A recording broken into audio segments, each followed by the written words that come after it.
Milind Deora, Vijender Singh, Sanjay Nirupam, Jaiveer Shergill, Jyotiraditya Scindia.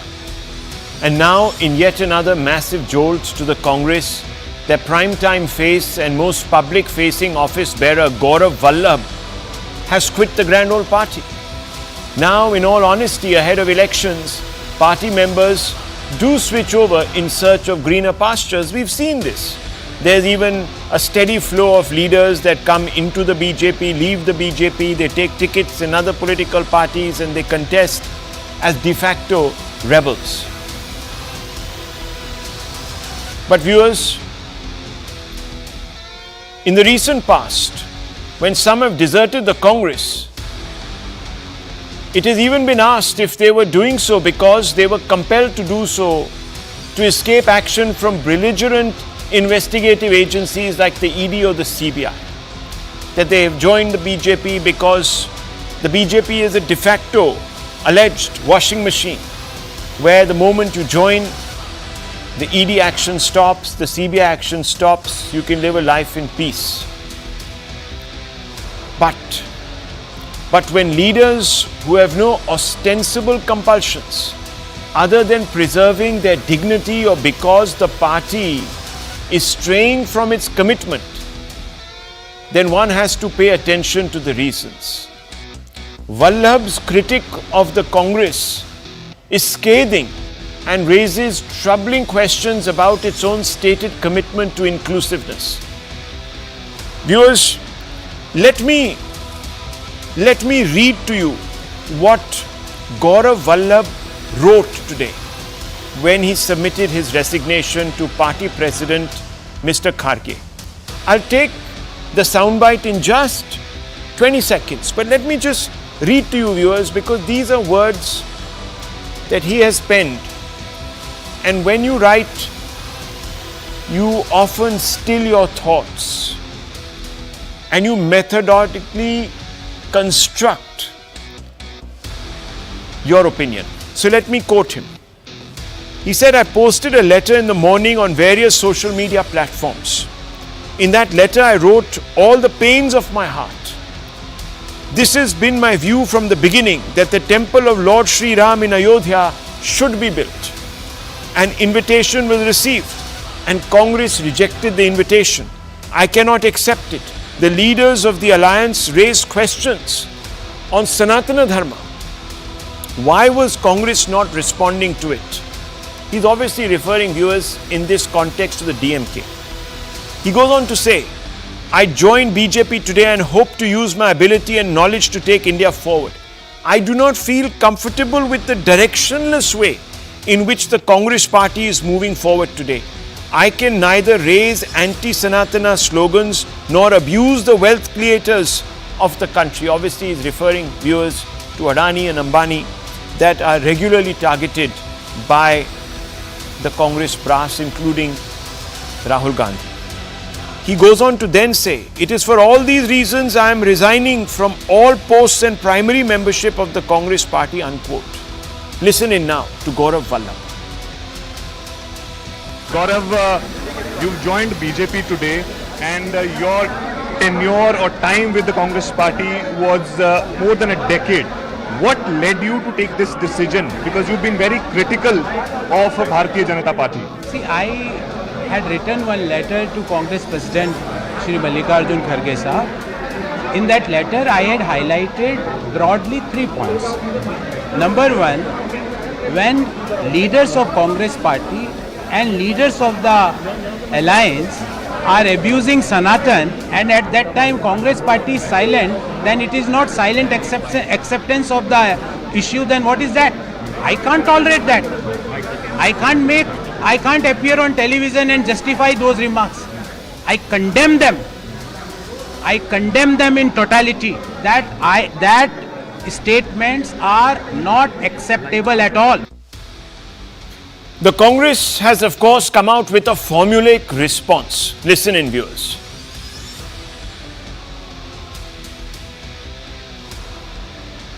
जहां तक गौरव वल्लभ जी को party ने क्या नहीं दिया, 2 चुनाव पार्टी ने लड़वाया,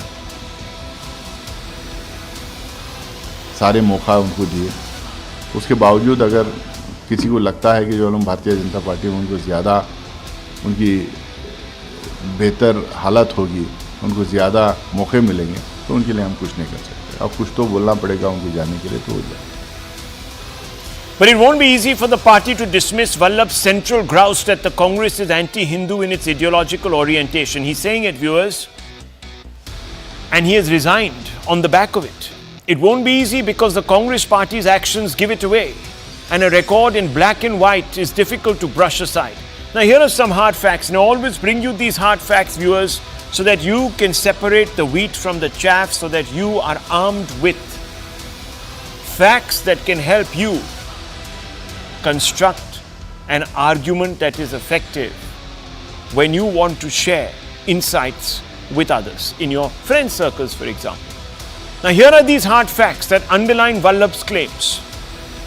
Viewers, you will remember that the Congress party says that we stand for every stripe, every creed, every caste. But then it has to explain why it codified Hindu personal laws but exempted minority personal laws. It has to explain why it refused demands to repeal law to free Hindu temples from state control, why it advocated and legislated preferential quotas for Muslims, why it publicly proclaimed Muslims have the first right on state resources. Viewers, there are several more that one can add, several more hard facts. But I won't have the time, simply. I want to open this up. And let's ask some straight, frank questions. And one hopes to get straight and frank answers. Now, let me begin with you, Mr. Rohan Mitra. You're a political analyst who backs the Congress point of view.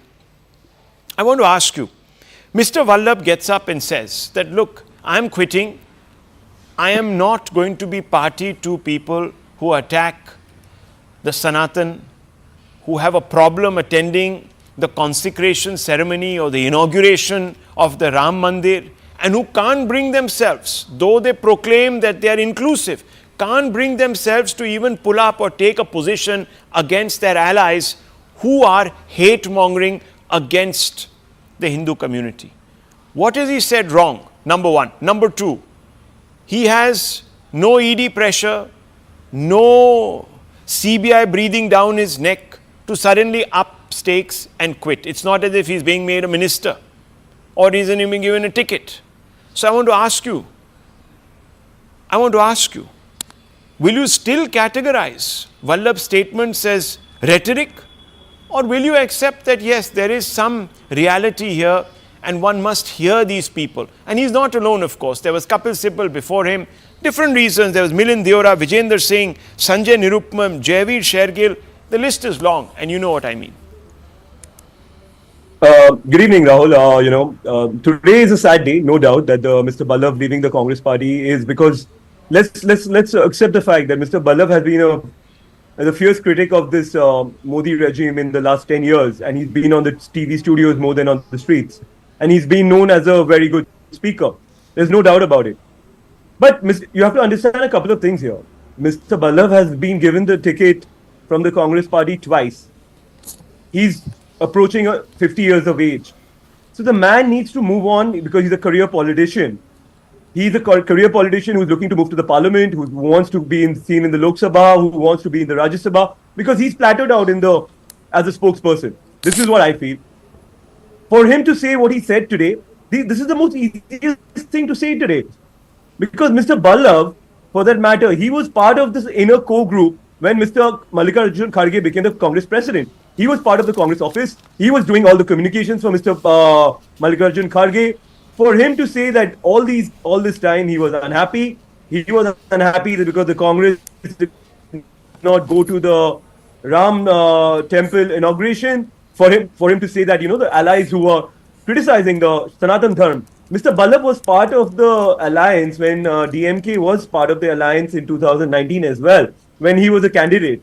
So for him to say that today the DMK, for that matter, is against the Sanatan Dharma and he has an objection to it, and the Congress is not speaking up on it, I just think it just suits his narrative to move to the BJP. And it is what it is. He's a career politician now. One second, sir. Let me ask you a pointed question, Mr. Mitra. Look, all that, I am not discounting the possibility of opportunism, and I began by saying that, look, this happens. People do shift before elections, etc., etc. But sometimes you have to pay attention to what they're saying. So, Mr. Mitra, I want to ask you, is it not true that personal laws were codified selectively in this country? Yes or no?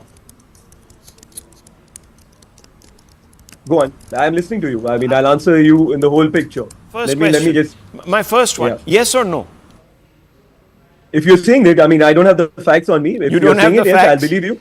I don't have the facts on this. Okay. I was briefed by your guest that we were going to have this conversation. This is bizarre. Okay. Let me ask you the second question. Isn't it true that you refuse to adhere to demands to repeal the law to free Hindu temples from state control, especially in Karnataka? Yes or no, sir? Rahul, when we came onto this conversation, we are talking about specifics here. Yeah, I'm only elaborating on the point. What Mr. Vallabh has said is that intrinsically, the Congress has a problem with Hindus. It abuses and tolerates the abuse of Sanatan. So I'm asking you, Rahul, so Mr. Vallabh was in the Congress party. Mr. Moitra, 10 years now, Mr. Mitra, people can actually have a rethink. Now, I am not wanting to get into a larger polemical discussion with you. I'm asking very pointed questions. Is it not true that you advocated and legislated preferential quotas for Muslims, sir? Yes or no? And Mr. Vallabh was part of this Congress party for the last 10 years. Publicly proclaimed that Muslims have the first right on state resources, yes or no? That was out of context, Rahul. Oh, I see. What Mr. Manmohan Singh said was taken out of context. So please don't bring it up. Okay, so I want you to do me a favor, Rohan Mitra. Just do me a favor. You Google, forget me. I'm tired of bringing out that quote in its entirety and playing it out. Why don't you Google and show me one place where it is mentioned clearly by any newspaper of that time that we made a mistake and that we quoted the Prime Minister out of context. You do it, and I'm waiting for you. We are not running away. Let me... No. Let me extend this. This is not the debate where we cannot go back in time and look up. No, why can't you go back in time? Because Mr. Mitra is challenging. Mr. Mitra is challenging the... You should go back to each and every moment where the BJP has made a U-turn on their policies and their matters. On what? On various matters. On what? Let's ask Mr. Hemanta Biswa Sharma. What was he when he was in the Congress, and what was the BJP talking about him? Mr. Vallabh is going to do the same. When he becomes the spokesperson for the BJP and he's going to now defend a lot of things that as a Congress spokesperson he had a problem with. Now, I'm only saying, sir, Mr. Mitra, I'm only saying that you and I, every civilized human being has A, the capacity, and B, the right to change their stand. What is wrong with that? And if he is now become a critic... Absolutely. So that is the case in politics today. Yes, no. If a gentleman woke up in the morning and he decided to go into BJP, he said it in the media, he slept and he woke up and he wanted to change his ideology. Okay, so the Congress could care two figs, as they say, in the English language, about what Vallabh is saying. They could care no less about what Kapil Sibal said 2 years ago. Kapil Sibal, who stood up in court and defended Congress policies, walks out saying the party is in a shambles, that the party is no longer democratic at the core. You can disown everybody. You can call them all opportunists. It's fine, Mr. Mitra. I am no one to contest your point. I was only asking you 4 questions to bring out the real problem here that Mr. Vallabh has suddenly discovered. Now, let me bring in the editor of ANI, Smita Prakash. Smita Prakash, look, as I began by saying, people look to greener pastures, but sometimes you have to look very closely at what is the trigger for the move. And do you believe that Vallabh is an opportunist for the sake of being an opportunist, or does he actually have a point that he has used to quit?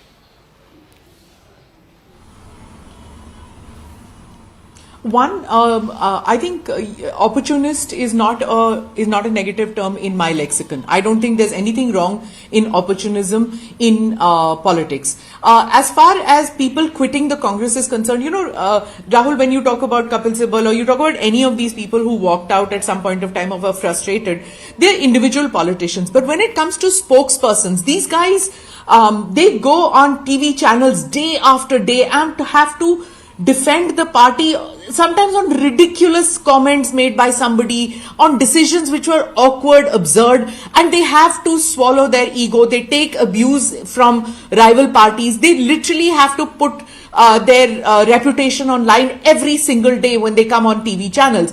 But when Jaivir, Shehzad, Gaurav, Priyanka Chaturvedi, so many of them, when they leave, and then you have people saying, why now? It's like, asking a woman who walks out of a bad marriage that, oh, we saw you last time in Diwali standing next to your husband, you were all decked up. Why suddenly are you divorcing? It's not sudden. It's something, when a marriage breaks, it's something that is boiling within for quite some time. Each person who has left the Congress party, Rahul, has penned a sad note. They've talked about a frustration. So, on the Congress party, many could say, oh, what a train wreck. But you can't even say that, because a train wreck would mean an accident. This is not an accident. It's not even an implosion, which would be something which is sudden.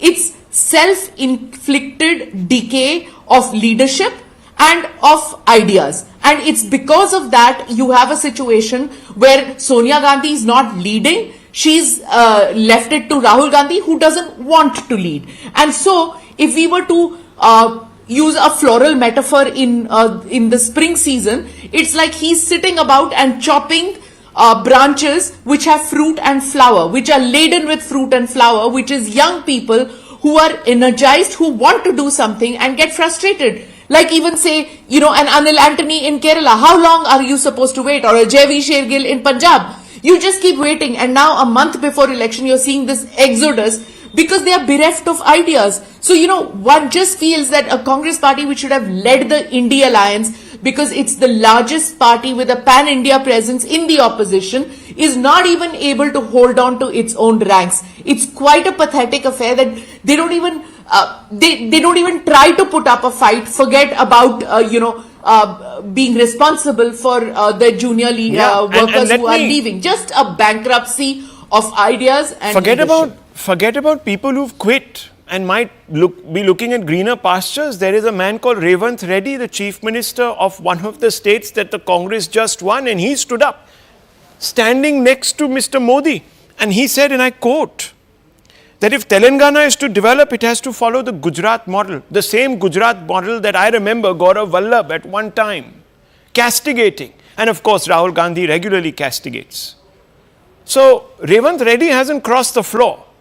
And many people will now say, oh, he might be also looking to cross the floor. This is, that Operation Kamal going on and this, that, the other. Well, viewers, sometimes the writing is on the wall and you have to look at it. And this brings me to a connected issue, and I want to bring in Tehseen Poonawala, who's related to this individual that we're going to talk about, and also Karan Verma. And I would like Smita Prakash also to give her larger perspective on this. Viewers, Gourav Vallabh, who doesn't come from the privilegencia, is exiting the Congress, but the likes of Robert Vadra are only too happy to fill the gaps. The Gandhi in-law today threw his hat into the Amethi ring, demanding a ticket to contest from there. Listen in to Robert Vadra, why he considers himself eligible.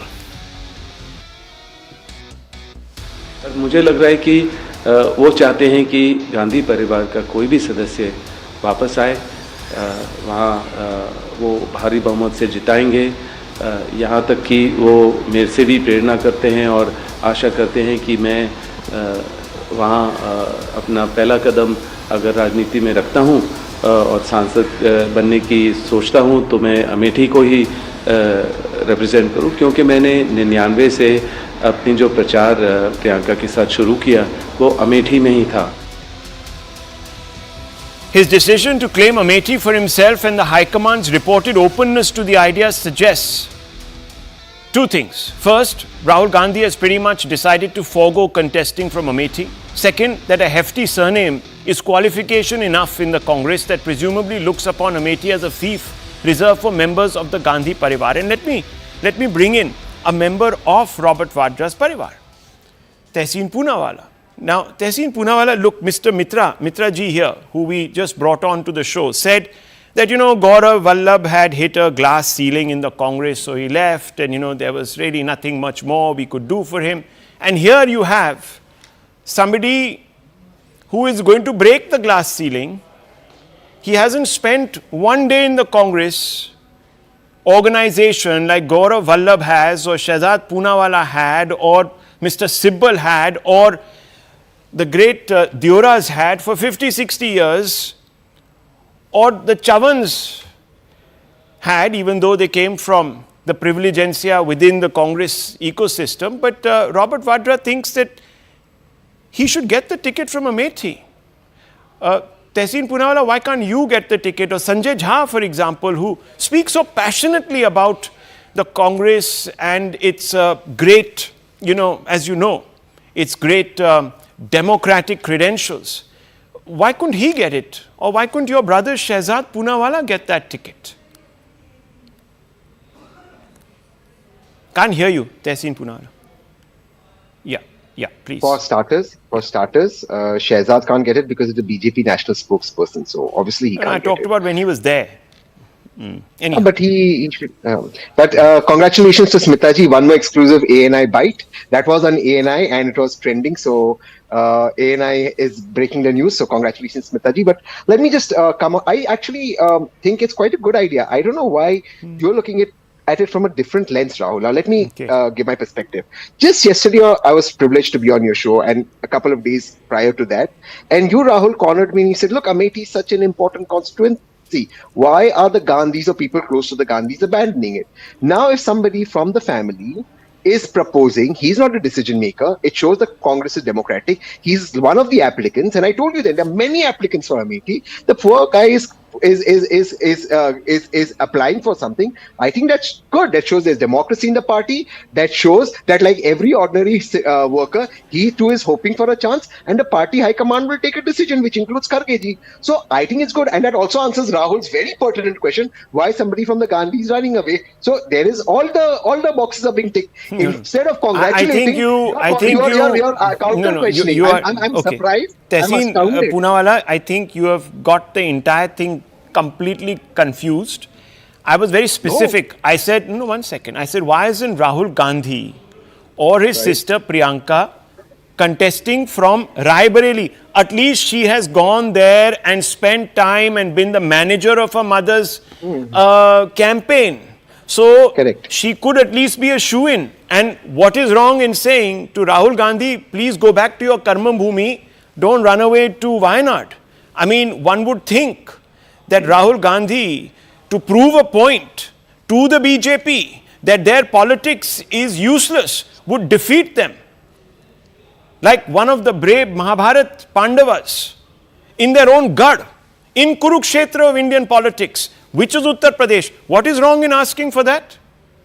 Nothing wrong. So there you go. But so I'm asking you, he lost, did he not? Rahul Gandhi lost. He lost, yes or no? He lost. Why do you think he lost? Because the people lost faith. He lost faith. No, I'm talking about Rahul Gandhi here. Let's not talk about Mr. Vajpayee. Indira Gandhi also lost, my dear. But I'm only asking you, this is a facile argument. I'm asking you a simple question. Rahul Gandhi got rejected by the people of Amethi because they thought that he wasn't up for it. He couldn't do much. He was ineffectual. May I answer Yes. that? May I answer that? Yes, please. Okay, so there are two aspects to your question. Aspect number one, the Congress has a strategy for Raebareli and Amethi, as I told you last time on your show. Let the strategy come through. Why do you assume nobody's contesting from Raebareli? You have no idea, Rahul. In Uttar Pradesh, the BJP is not crossing 35 seats. It is 24, 25 seats for SP and 10 odd seats for the Congress. Fair enough. They have a very good strategy. I'm sure you're winning. You're winning Uttar Pradesh. Look, I'm not going to sit here and look. I only go by the poll that we put out, and the poll showed.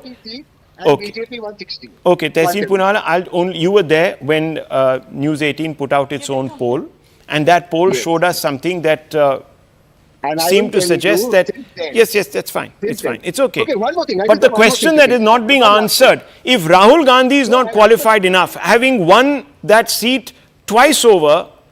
How does Mr. Vadra qualify at all? What are his qualifications, Smita Prakash? Explain. And I want to bring in Karan right after this.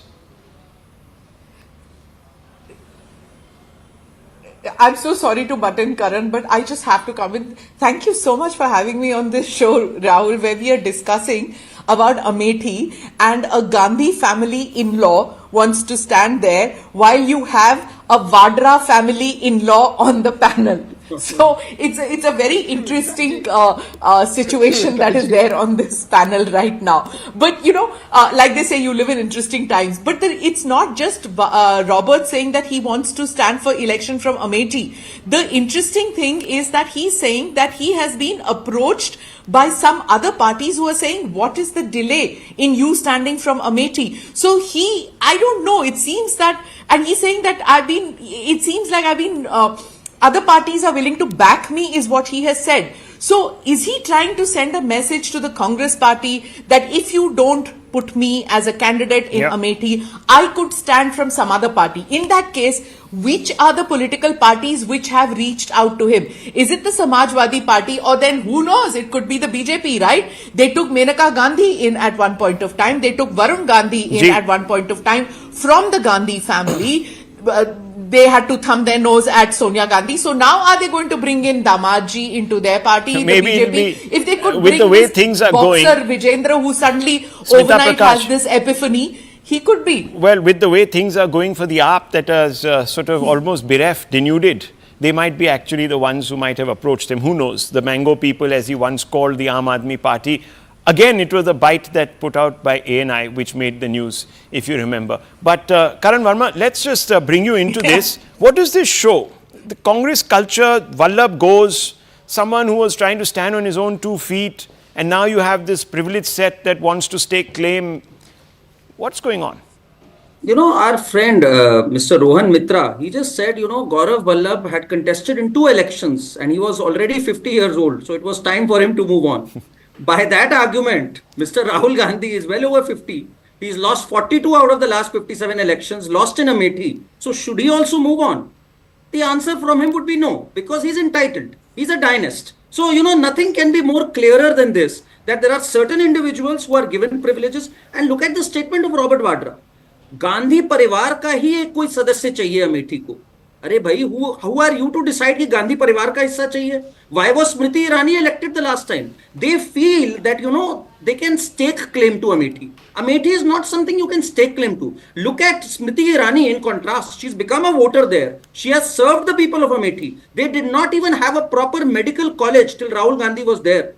Hardly any coverage in terms of gas connections, tap water connections. So the fact of the matter is Congress doesn't believe in grinding and coming its way up. There have been people like Sunil Jakhar who said 50 साल से हमारा साथ था, 3 पीढ़ियों का हमारा साथ था, Captain Amrinder Singh, but we had to leave Congress. They still think that they are a bunch of hopeless people who were striving for power. Sorry, sir, you can't undermine everyone and dump them and say they were all opportunists. Fine, there is something called opportunism in politics, but the truth is ताउम्र यही गलती करता रहा, धूल कांग्रेस के चेहरे पे थी, आईना साफ करता रहा. It's time you looked within and understood that you are a sinking ship today. You can't even fulfill your promises. You are today seen as anti-Sanatan. That was a very big statement said by Gourav Vallabh, and our friend Rohan was denying it. You look at Congress's alliances everywhere. IUML has been their partner. AIMIM has been their partner. Indian Secular Front has been their partner in Bengal. What do you expect then? Look, leave aside your statements, look at your alliances. You allow rallies of PFI. You take support of SDPI. So I think you pretty much wear your anti-Sanatan colors on your sleeve. People like Priyank Khadge, Karti Chidambaram, you have even supported parties like DMK. You are in alliance with them who talk about eradication of Sanatan. So Congress has themselves to blame where they are heading. Even former chief ministers like Ghulam Nabi Azad have dumped them. So I really think they need to take a hard look at themselves. So Mr. Mitra, let me just ask you, opportunists are very good sensing in which direction the pole wind is blowing. If they're all leaving like rats deserting a sinking ship, then what does it say? And look at your seat graph over the last 10 years. Rahul, 2 quick points. One is to Karan. Karan, Mr. Gandhi is still a sitting MP in the parliament.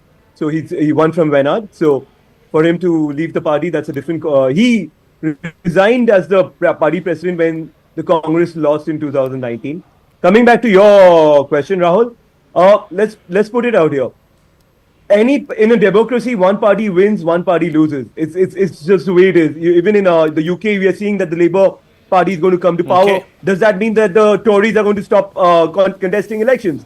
This is a part of democracy. We are fighting on our own agendas, on own manifesto. So let this happen. Okay. Once the election results come out on the 4th of June, you and me both can discuss what happened in the election results. Till then, let's not comment on what can happen and let's think some the positives. Well, viewers, willy-nilly, till Mr. Kharge was elected, so to speak, it was the Gandhis that were ruling the Congress also as presidents and overseeing its decline.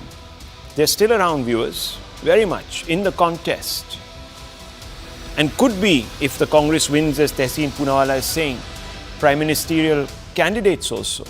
Imagine, viewers, just think about that.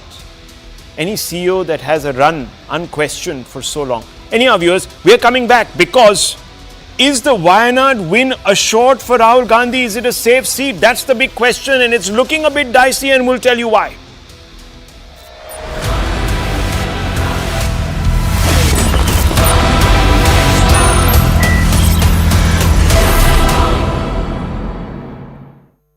Madam ji. Hello and welcome to Know Your Neta, and I am today coming to you from the tea plantation in Wayanad, and I'm going to make you meet an interesting Neta. This is her electoral debut. This is the first time that she is going to contest the elections. She has been an activist for over decades altogether, for over 3 decades altogether, and she is also the wife of a prominent veteran politician. I'm talking about none other than Annie Raja over here. Ma'am, thank you for speaking with us.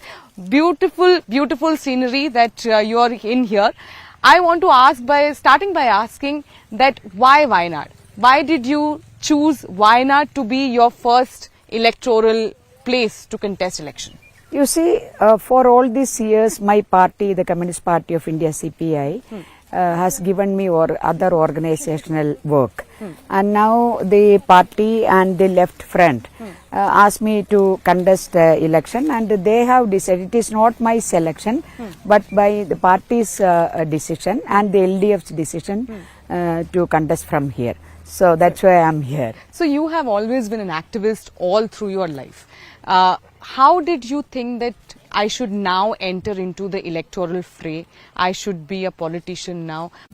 Whether it is in Manipur, whether it is in Jammu Kashmir, whether it is in Jabua, whether it is in Orissa, whether it is in Gujarat, it's a political work actually. Yes. So it is to ensure their rights as citizens of this country. That is the politics. That is a political work. So the contesting election, and this is a different form of political activity. So I now, so far my political activity was something different, and now party and left front asked me to do this political work. So I am here. All right. When we talk about Wayanad, what is something that you are willing to give to the people of Wayanad? What is the developmental work that you are planning to do if you get elected as the MP? You see, since this constituency was established, it was always it was UDF all the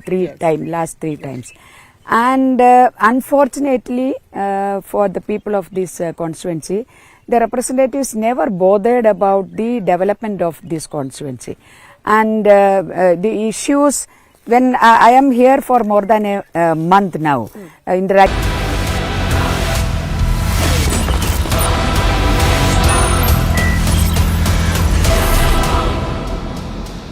Viewers, Wayanad is turning out to be the most heated election of 2024, given that the seat will see a fierce India versus India contest. Could Rahul Gandhi run into rough weather on what has been usually considered a safe seat by the Congress?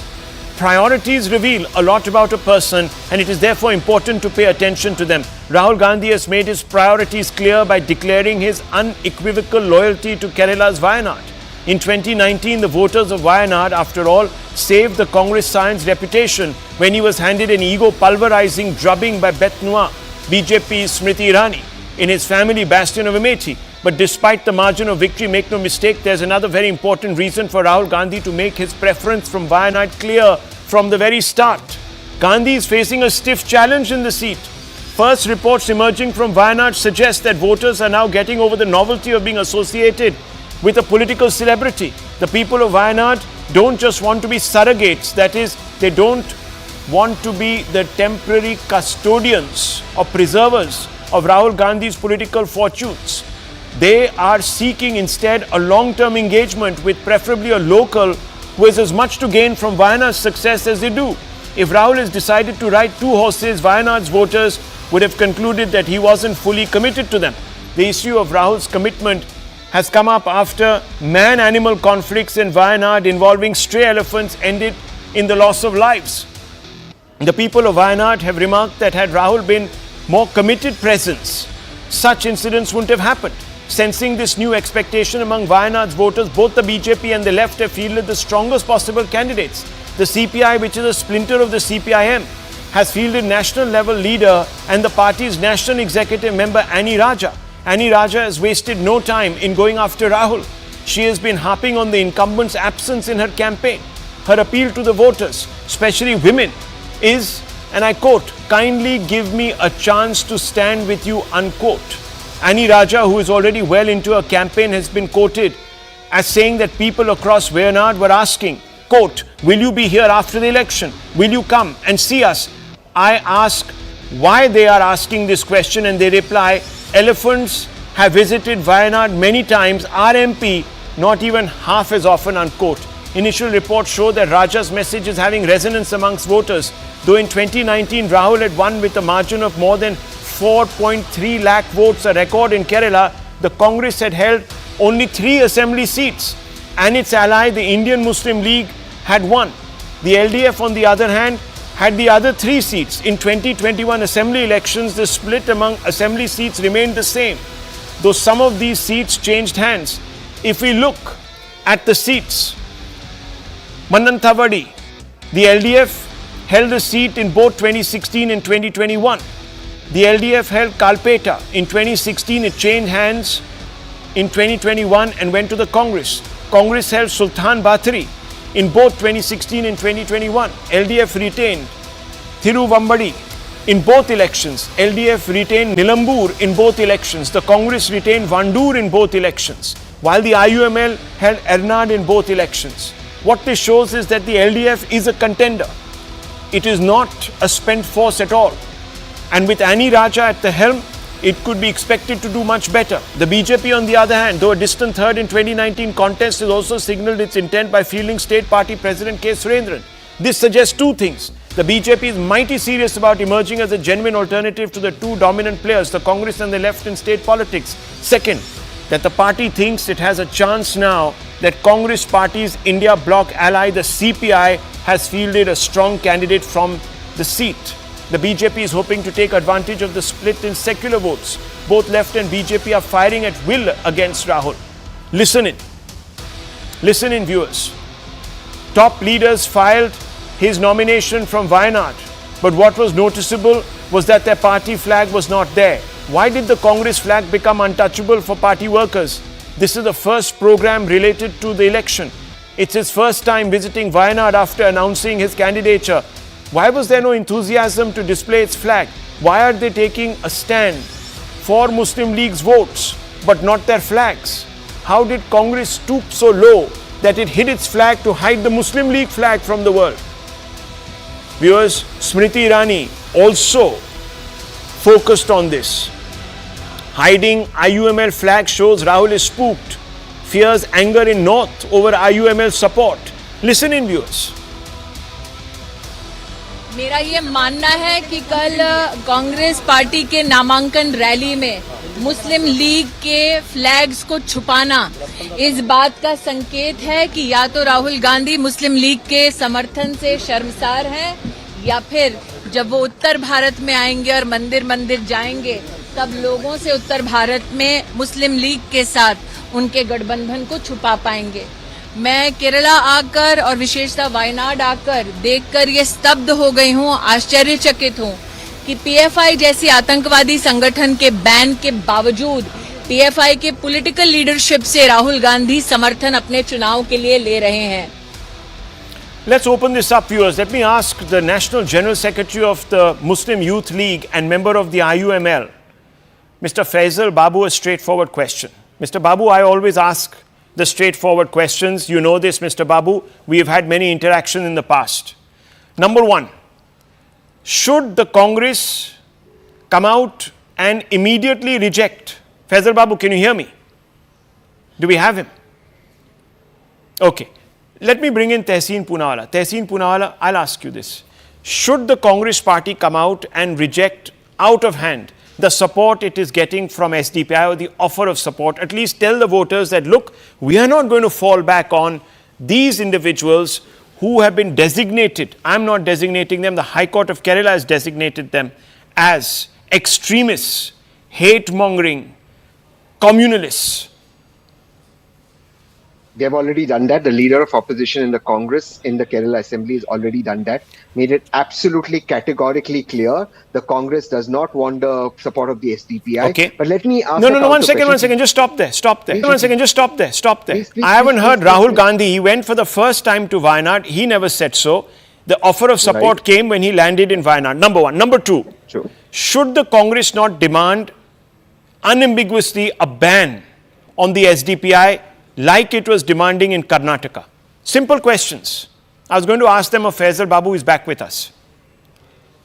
But the fact of the matter is that the biggest failure of the union ministers in our country, which is the Honorable Don't Home shift Minister the of India. goalpost. I'm asking you. No, You made that demand knowing all these things in Karnataka. Why aren't you making that same demand in Kerala, where even the left believes that the SDPI is an absolute extremist organization? You choose me when I'm on your show. You allow me to make my point. You don't want me to make my points. I'll keep quiet. You continue the show. Because you make these same points every day. They're facile points, and I'm bringing you back to the main point. The same question again. Because you're asking the same question again. So allow me to make the point. The Home Minister of this country, who is the biggest failure and the worst performing Home Minister in the history of independent India, Shri Amit Shah ji, on 22nd September 2022, note the date, the Election Commission of India said he repeatedly asked the Home Ministry for evidence against SDPI. Since then till now, the Honorable Home Minister of India has done anything and everything. Sir, the Home Minister in your books should be resigned. I'm only asking you a simple question.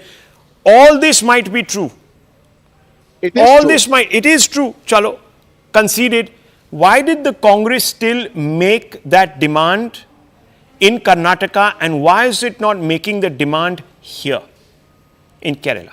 The leader of opposition of the Congress in Kerala. The leader of the opposition has said, we don't want your support. He never said that we are going to press for your ban. And now that the matter is sub judice before the Election Commission, let the Home Ministry give the documents. Right. Okay, the Home Ministry failed to give it. I'm going one step ahead. Okay. Mr. Poonawalla, you forget that I am not asking all these questions today. It is Pinarayi Vijayan, the Chief Minister of Kerala, your sworn ally at the national level, who is asking these questions. For God's sakes.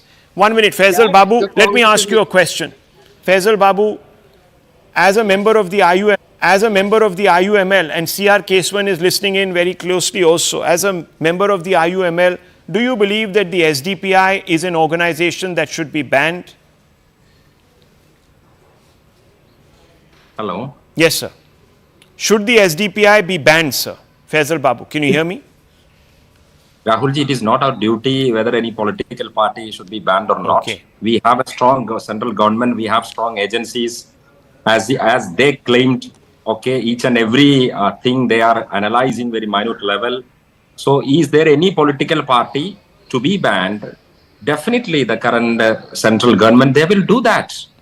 So what is our role to comment on this that? This is the same IUML. 1 second, viewers. This is the same IUML that called for a ban on the RSS.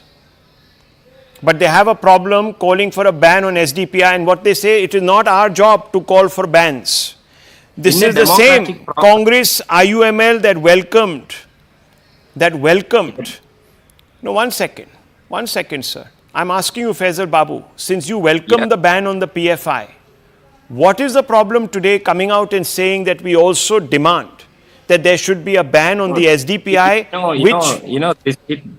We are in a crucial point of election 2024. Okay. So Okay. we are facing, Crucial election point. Definitely. Okay. So Okay. whether Okay. India exists or not, and this is the major question, and whether Okay. the next election will maybe happen or not. Okay, Faisal Babu, are you The disappointed? Because you speak for so-called secular forces, are you disappointed that the left is contesting against Rahul Gandhi in Wayanad? No, what is India exists or not? No, India has their alliance. I think they're talking about India as their alliance. Rahul, whoever concerned about the secularism of India, the entire people are desperately asking the same question. Okay. Whether democracy exists or not, secularism, not just a question, but whether India as such a diversified fabric exists or not is a very crucial Okay, India as a diversified society continues to exist. Okay, viewers, this is Faisal Babu who says this is a critical, crucial election point right now, and therefore I cannot spell out my stand unambiguously on calling for a ban on SDPI. The same man is then saying that we don't know whether India will exist as a secular, tolerant, open society after this election. Well, if you're not going to ask for bans on organizations like the SDPI, then I can say that yes, maybe that will come true. So viewers, we have actually a huge amount of hypocrisy going on the show. C.R. Keshavan wants to come in. C.R. Keshavan, how do you view this fight between the India bloc in Wayanad, number one? Number two, the charge that has been made by the Kerala CM that IUML's flags were not flown, that the Congress flags were not flown because the Congress is ashamed of taking IUML support and doesn't want this to be let out nationally. Good evening, Rahul, and to all my other fellow panelists. I hope you give me uninterrupted time. First, I just want to say that under the leadership of Prime Minister Narendra Modi ji, under the guidance of Narendra Modi ji, Home Minister Amit Shah ji has been one of the most resolute and firm Home Ministers, be it abrogating Article 370, implementing CAA, or overturning old colonial laws like the CRPC and the Penal Code. Having said that, Wayanad is just a 4-letter word. It contains 4 letters in Malayalam. And in the last 5 years, how many times has Rahul Gandhi uttered it in Parliament? The last 5 years, what has Rahul Gandhi done for Wayanad? And Wayanad needs a local MP whom they can approach not through a translator. These are not my words, Rahul. These are the words of Ani Raja, part of the CPI, LDF, part of the India Alliance. Yesterday when Shri Rahul Gandhi filed his nomination, he said, I've learned so much from Wayanad in the past 5 years. Actually, the people of Wayanad have learned so much about Rahul Gandhi. In the last 5 years, Rahul, he has visited Wayanad only 12 times. Just 12 times. He's an absentee landlord and a tourist. When the Nipah virus happened, when the floods happened, when the COVID happened, he was never there. Whenever he was in Parliament representing Wayanad, he was winking. He was blowing flying kisses in the Lok Sabha. The people of Wayanad know that this is not a serious parliamentarian we have. It's a flyby visit he does. And I think they look at him as a failed and flop politician. Second important point you raised, this politics of polarization and division of Rahul Gandhi. Like you said, SDPI has given unilateral support. They never said anything. The courts have come down on SDPI, saying it's an extremist organization indulging in serious acts of violence. But Rahul Gandhi's language is no different, Rahul. He says, Bharat jalao, Bharat will burn. Let us understand one thing. You asked about the flag, right?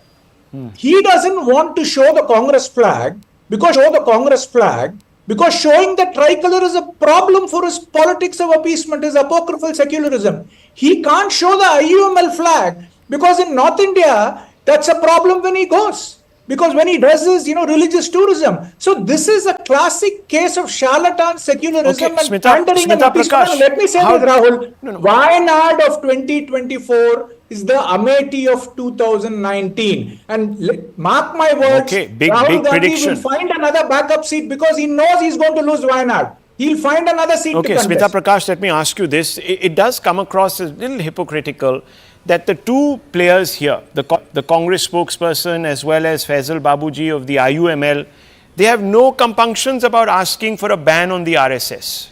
Zero.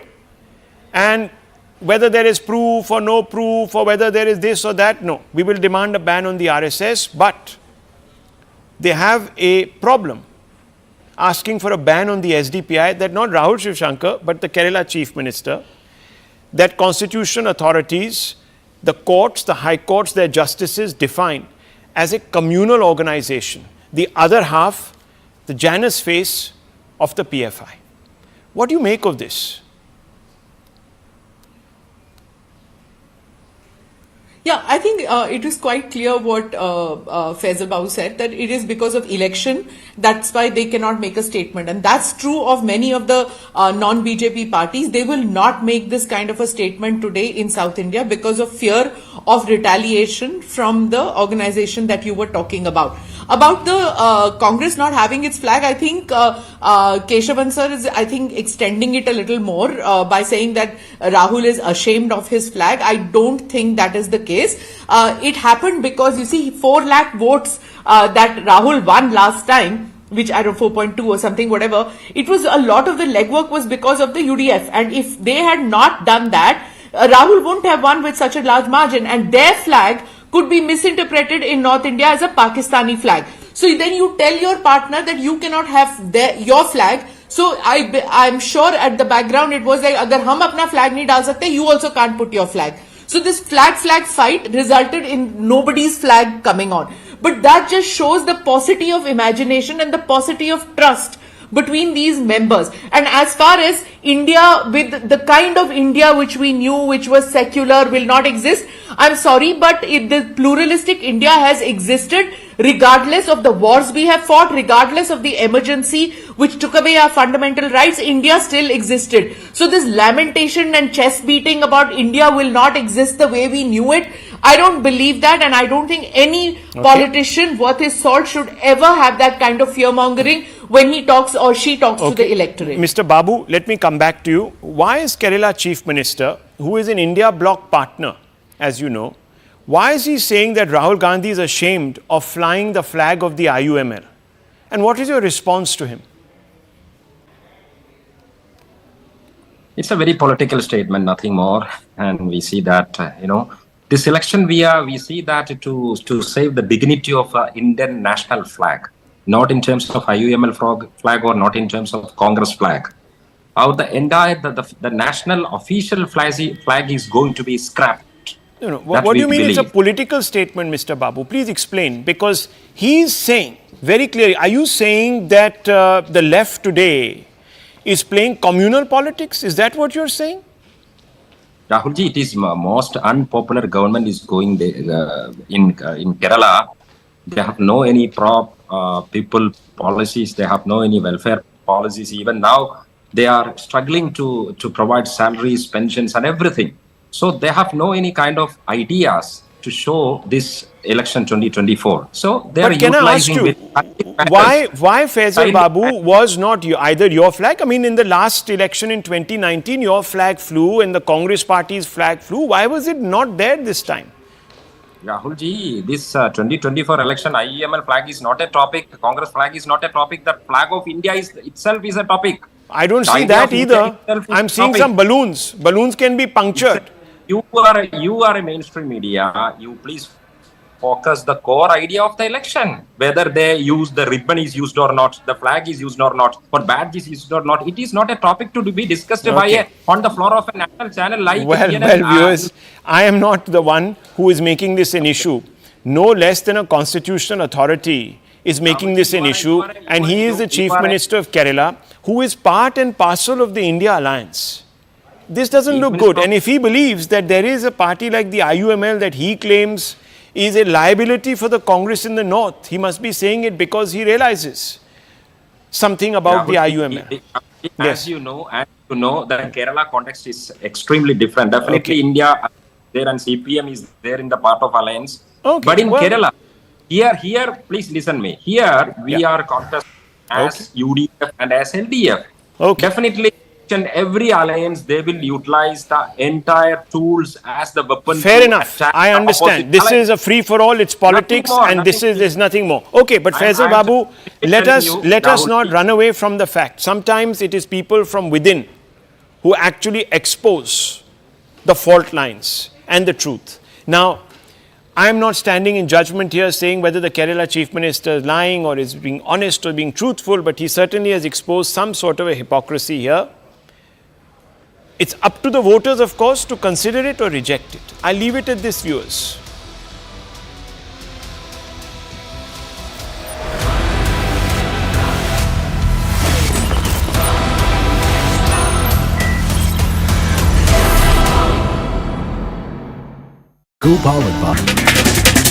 Hello and welcome to Know Your Neta, and I am today coming to you from the tea plantation in Wayanad, and I'm going to make you meet an interesting Neta. This is her electoral debut. This is the first time that she is going to contest the elections. She has been an activist for over decades altogether, for over 3 decades altogether, and she is also the wife of a prominent veteran politician. I'm talking about none other than Annie Raja over here. Ma'am, thank you for speaking with us. Beautiful, beautiful scenery that you are in here. I want to ask starting by asking that why Wayanad? Why did you choose Wayanad to be your first electoral place to contest election? You see, for all these years, my party, the Communist Party of India, CPI, has given me other organizational work. And now the party and the left front asked me to contest the election, and they have decided, it is not my selection, but by the party's decision and the LDF's decision to contest from here. So that's why I am here. So you have always been an activist all through your life. How did you think that I should now enter into the electoral fray? I should be a politician now, because you have been a voice of marginalized. Why the shift suddenly?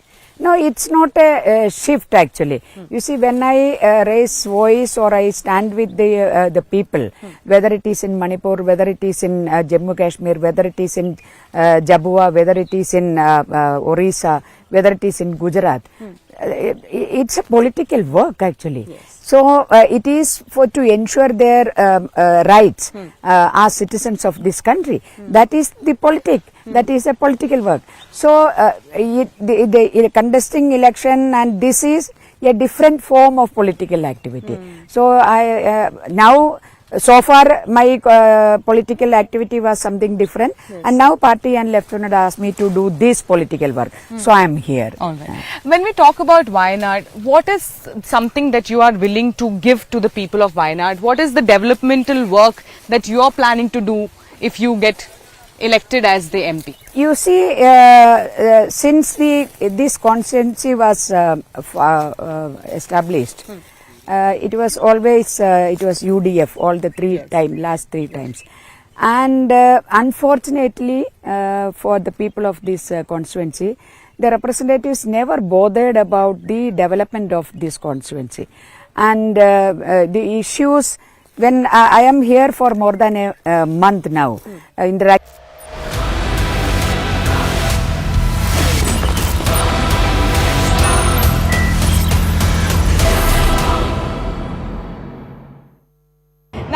he is in fact accompanied by Union Minister Smriti Irani, and while addressing the crowd here, she has hit out at the India Alliance, saying how their candidates, one from left and one from Congress, are pitted against each other. In Delhi they are hugging each other, and in Kerala they are begging. What kind of an alliance is this, is what Smriti Irani has been asking. Not just that, she also hit out at Rahul Gandhi for abandoning Amethi, for being there for 50 years, calling them family, but not really doing anything for the people of the constituency, is what Smriti Irani has been alleging at the moment. She says that be it hospitals or collectorate, whatever has now built in Amethi is all after she became the member of parliament from Amethi. But you can see the kind of crowd that is gathered over here in support of BJP.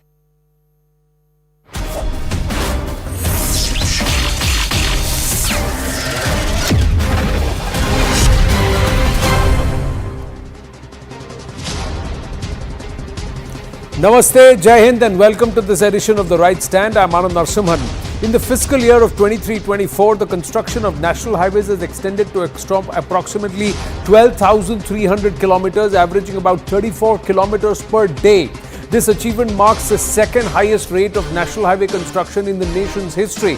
The highest recorded thus far was in 2021, with the construction reaching 13,327 kilometers at a pace of 36.5 kilometers per day. Meanwhile, the World Bank has revised its projections for the Indian economy, forecasting a growth rate of 7.5% in 2024, an increase of 1.2% from previous estimates. The World Bank added that the overall growth in South Asia is expected to be strong at 6% in 2024, driven mainly by a robust growth in Bharat and recoveries in Pakistan and Sri Lanka. Meanwhile, Indian travelers can now use PhonePe, the app, to make payments via UPI in Singapore. The Singapore Tourism Board and PhonePe have entered into a 2-year strategic partnership to promote UPI payments for Bharatiya visitors in Singapore. Bharatiya